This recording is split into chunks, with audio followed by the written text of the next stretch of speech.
जल्द ही विधानसभा चुनाव हो जाएंगे और प्रत्याशी अपने अपने क्षेत्र में चुनाव प्रचार करते हुए नजर आएंगे। लेकिन उससे पहले जनमत मैनिफेस्टो जारी कर चुका है कि उस मैनिफेस्टो में क्या है, 2050 का विजन दिया गया है। हमारे साथ खिजरी के प्रत्याशी हैं, उनसे बात करने की कोशिश करेंगे और साथ ही उनके प्रदेश उपाध्यक्ष हैं, उनसे भी बात करेंगे, उनका क्या कुछ विजन है। Republican party of India Ambedkar के प्रदेश अध्यक्ष हैं प्रीतम लोहरा जी, उनसे बात करते हैं। प्रीतम जी, सबसे पहले अपने मैनिफेस्टो को लेकर बताइए और कैसे तैयार हुआ, यूथ मैनिफेस्टो नाम दिया गया है।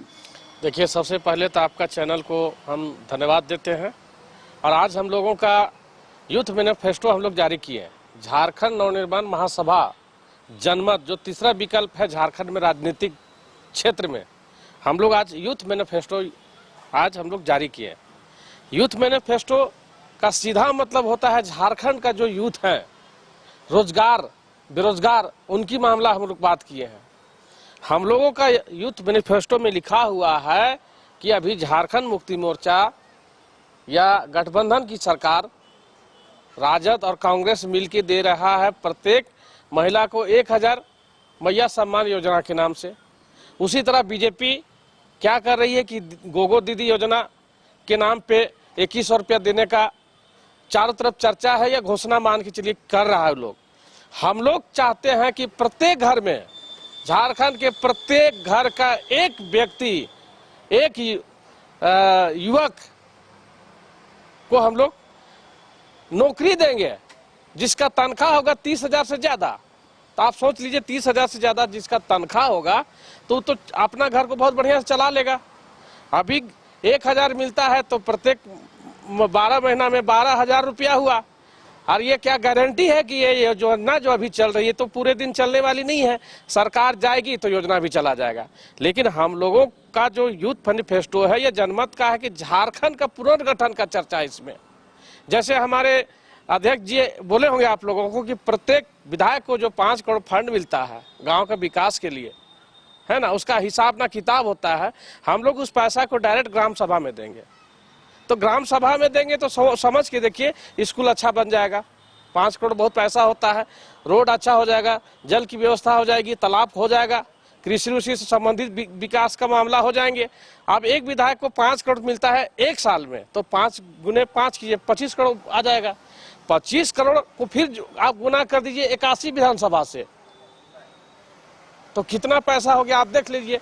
इतना पैसा डायरेक्ट ग्राम सभा में जाएगा। ऐसा घोषणा पत्र कोई भी राजनीतिक दल का नहीं है। आप देख लीजिए, जेएमएम का भी देखिए, बीजेपी का भी देखिए, हमारे जयराम जी का भी आप देखिए, ऐसा घोषणा पत्र नहीं मिलेगा। लेकिन लोगों को घोषणा पत्र नहीं चाहिए, पैसा चाहिए। अब दे रही है सरकार, भी दे रही है, बीजेपी भी घोषणा कर चुकी है, आप तो नहीं दे रहे हैं। देखिए, हम लोग सरकार में नहीं है, बीजेपी सरकार में नहीं है, बीजेपी नेशनल में सरकार में है।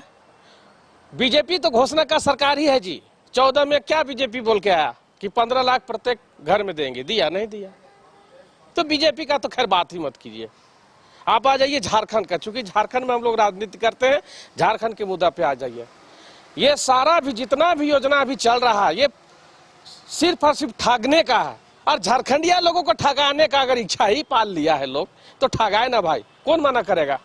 लेकिन चूंकि हम भी एक राजनीतिक दल हैं, हम लोग एक विकल्प देना चाहते हैं झारखंड के लोगों को कि अगर जेएमएम गठबंधन और बीजेपी गठबंधन से आपका पेट भर गया, मन भर गया, हम तो लोकल भाषा यूज करते हैं, तो भैया एक बार आप जनमत को भी आके देखिए। हमारी सरकार तो बनाइए। आप सरकार ही नहीं बनाइएगा तो हम लोग कैसे आपका सेवा कर पाए। मतलब विधायक सही काम नहीं कर रहे हैं। राजेश कच्छप आपके पीछे, देखिए, राजेश कच्छप का जहां तक आप बता दे रहे हैं, राजेश कच्छप मेरे बड़े भाई हैं, हम उनको बड़ा भाई मानते हैं। लेकिन राजनीति में मैं भी हूँ, राजनीति में वो भी है, आलोचना होना चाहिए। फीता काटने के अलावा राजेश कच्छप का काम बताइए, आप बताइए ना भाई। फीता काटने के अलावा कोई भी काम राजेश कच्छप का, सिर्फ जाता है लोग शिलापट का उद्घाटन करने के लिए। बॉस, सच्चाई यही है। घूर के देखिए, आप जाइए ना, ऐसा ऐसा गांव है वहां पे खिजरी विधानसभा में जहां रोड नहीं है, नाली नहीं है जी। हम घूम रहे हैं इसलिए बता रहे हैं आपको।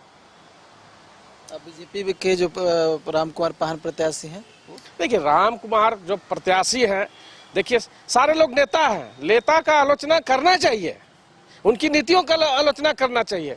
राम कुमार बहुत अच्छा काम करते तो जनता उसको खारिज क्यों करती? उनको तो खारिज कर चुकी है। आप जगह जगह पे जाइए, उनका विरोध शुरू हो गया है। कुछ काम घोषणा से पहले ही विरोध हो रहा है। आप बताइए, आप जनता को एक विकल्प होना चाहिए। Republican party of India Ambedkar के माध्यम से उस पार्टी के होने के नाते, प्रदेश अध्यक्ष के नाते हमने वहां दावा ठोका है कि खिजरी का जनता को मैं सेवा दूंगा। अब खिजरी का जनता हमको मौका देगी तभी ना हम सेवा देंगे। आपको ये भी बताना चाहते हैं, आप जाइए राजेश कश्यप का आवास, आप जाइए राम कुमार जी का आवास में, और मेरे घर में भी आवास आई है। मैं विधायक नहीं हूं, फिर भी 50 तो प्रत्येक दिन मेरे पास मिलने लोग आता है। क्यों क्यों? विधायक ज्यादा आपके घर में भीड़ रहता है? नहीं, हम ये नहीं कह रहे हैं, हम ये कह रहे हैं कि आज भी न मैं विधायक भी नहीं हूं, उसके बावजूद भी मेरे घर प्रत्येक दिन 50 लोग मिलने के लिए आते हैं। क्यों आते हैं? कुछ तो होगा, इसलिए आते हैं। तो मेरा कहना यह है कि एक बार हमको खिजरी की जनता मौका दे सेवा करने का, अगर मौका देगा तो हम लोग सेवा करेंगे। और जनमत का जो मैनिफेस्टो 100% लागू हम लोग करने का प्रयास करेंगे। 100% मौका तो दे। आप झारखंड में देखिए, 24 साल हो गया, झारखंड में डेली आंदोलन होता है, डेली। अब युवा का तो बेहाल हो गया है। यहाँ कोई नीति नहीं है बॉस, यहाँ सिर्फ सत्ता प्राप्त कीजिए, जनता का पैसा है लूट लीजिए, अपना घर परिवार बना लीजिए। यही तो यहाँ पे हो रहा है। सूर्य सिंह बेसरा जी अकेले एक विधायक हैं, उनका इतिहास आप पढ़िए ना, उन्होंने विधायकी से इस्तीफा दे दिया। कोई विधायक है? उदाहरण बता दीजिए, आप ही लोग बताइए। नहीं तो सच्चा जो समाज का या देश का या राज्य का जो सेवा करना चाहता है, उनको मौका जनता नहीं देती है। अब जनता जनार्दन है, हम लोग डायरेक्ट उनको कुछ बोल भी नहीं सकते हैं। हम लोग मुद्दे पे जाके बात कर सकते हैं, उनसे आग्रह निवेदन कर सकते हैं।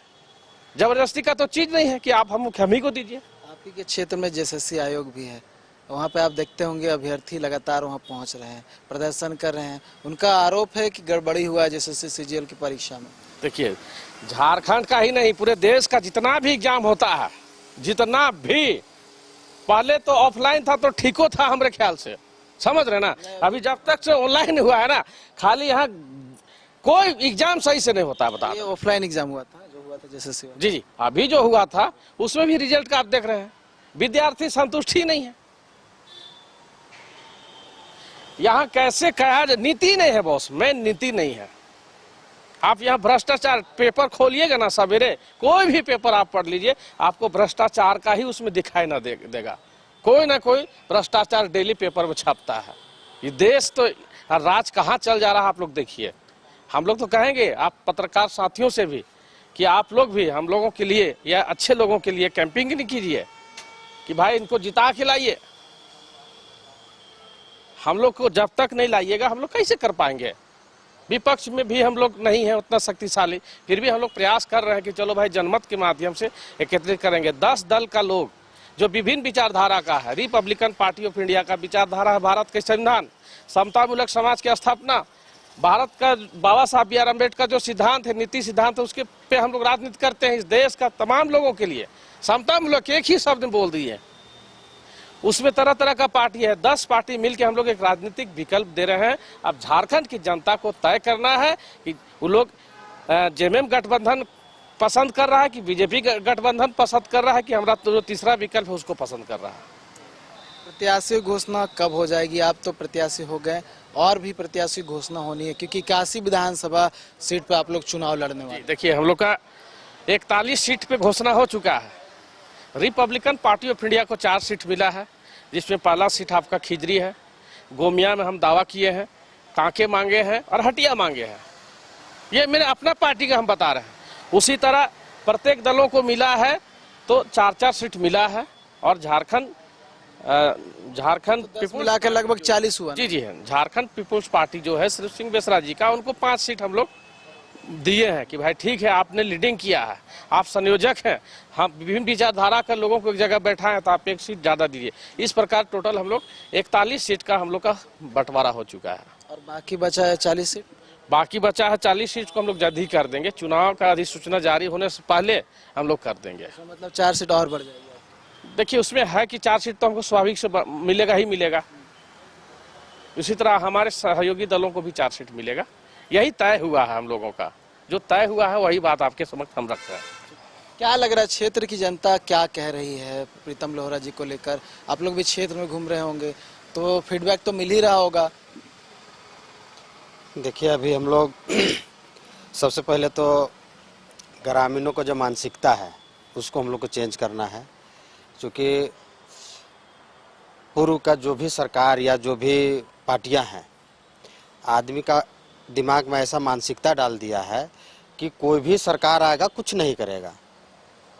ऐसा मानसिकता आदमी के बीच में आ गया है, तो उसको हम लोग को बदलना है। अभी समय है, हम लोग डोर टू डोर जा रहे हैं, सभी को समझा रहे हैं और अपना हक अधिकार के लिए हम लोग चाहते हैं कि सब सामने आए और ऐसे प्रत्याशी को वोट दे जो उनके हित के लिए काम करे, जो उनकी आवाज़ को विधानसभा में उठाए। लोग चाह रहे हैं प्रीतम लोहरा जी इस चुनाव में खड़े हों।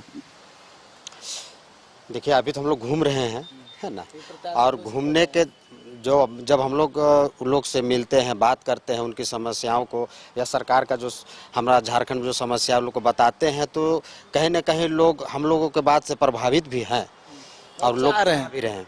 जी चलिए, चाह रहे हैं कि प्रीतम लोहरा जी विकल्प के रूप में सामने आए। बहुत सारे मुद्दे हैं, क्षेत्रीय मुद्दों को लेकर जो है प्रीतम लोहरा बता रहे थे कि क्या कुछ क्षेत्रीय मुद्दा है। साथ ही साथ झारखंड मुक्ति मोर्चा द्वारा जो सत्ताधारी दल यानी कि इंडिया गठबंधन और बीजेपी यानी कि एनडीए गठबंधन के साथ जो है इनका टक्कर है और इनकी कोशिश है कि इनके क्षेत्र में जनता को समझाने की, इनके जो मुद्दे हैं उनके बीच ले जाने की और उन मुद्दों के साथ जो है चुनाव लड़ने की। अब ये सब डिसाइड करना होगा जनता को कि इन मुद्दों को कितना जो है वो गंभीरता से लेते हैं और क्या उन मुद्दों के साथ उनको वोट दे सकते हैं। इंतजार करना होगा, जल्द ही चुनाव की घोषणा होगी और उसके बाद वोटिंग भी शुरू हो जाएगी। न्यूज़ बाइस्कोप के लिए कैमरा पर्सन राजबलम के साथ नीरज कुमार, रांची।